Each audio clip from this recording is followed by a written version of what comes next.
Best regards. We all type it every day, but behind those polite emails, we are slowly losing our souls. Severance isn't a sci-fi show about brain chips. It's a laboratory of office archetypes. Today, I'm breaking down the 6 office archetypes that turn an office into a prison. You can't skip a single block because in Lumon and in your office, there are no accidental roles. Let's decode the fraction. Mark, the rule follower. Every office has this guy. He is calm, he avoids conflict. He genuinely believes that if you just follow the rules, everything will be fine. At the start, that's exactly who Mark is. He defends the handbook like it's scripture and tells Haley she just needs time to adjust. But here is the irony. Outside Lumon, Mark is a ghost. He is paralyzed by grief he cannot process.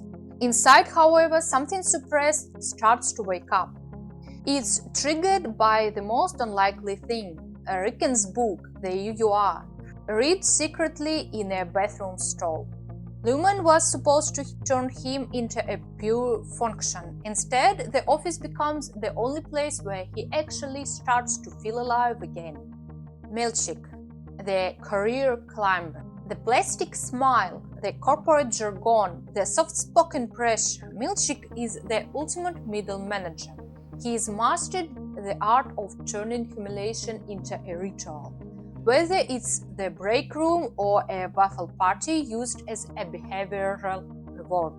He thinks that he has authority, but in season 2 we see the cracks. The board puts the same pressure on him that he puts on the innies. He isn't a leader, he is an instrument. He is the carrierist who dissolved so deeply into the system that he's become a function himself. Dylan the achiever. Dylan is the employee of the quarter. He is driven by metrics, KPIs, and competition. In a regular office, someone like him gets a promotion. At Lumon, he gets minutes with his wife. It's a tiny, controlled reward, just enough to keep him loyal. But once he realizes his worth is bigger than a metric, the achiever becomes the first one to physically fight back. Irving, the good soldier. Then there's Irving, the old-school employee who respects protocol above all else. He treats Lumon's traditions almost like a religion. But his certainty is destabilized by something the handbook didn't prepare him for: love.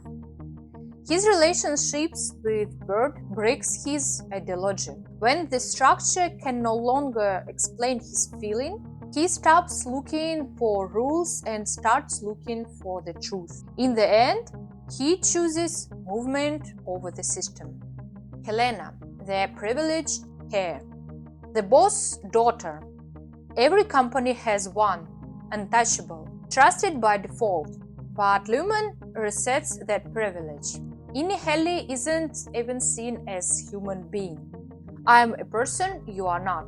The real conflict for Helena isn't the suicide attempt. It's when she sees Haley kiss Mark. She is confronted with the intimacy that exists without her role or a title. And instead of trying to understand that part of herself, she tries to replace it. It's not just a social crash anymore, it's a war of identity. Bell, the company veteran. We all know those employees who have given everything to the company. Their job is their biography. Cabell is that archetype pushed to the absolute extreme. When she is fired, she doesn't just lose a job, she loses her entire sense of meaning.